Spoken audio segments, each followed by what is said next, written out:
Per Inside EVs, YouTuber Ben Sullins reviewed his 2-year ownership of the Rivian R1T. He bought the R1T Launch Edition, which cost $84,000 and now has a resale value of around $60,000. Sullins drove 40,000 miles, including 4 1,000-mile road trips. He reported no major repairs except for self-inflicted body damage. Tire replacement was the only maintenance cost, totaling $2,000 after 30,000 miles.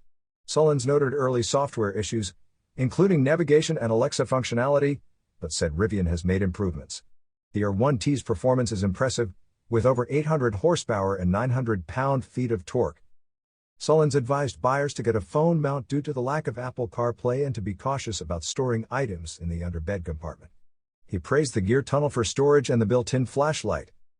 After 2 years, Sullins would buy the R1T again but would opt for the dual-motor version with the Max Pack for extra range.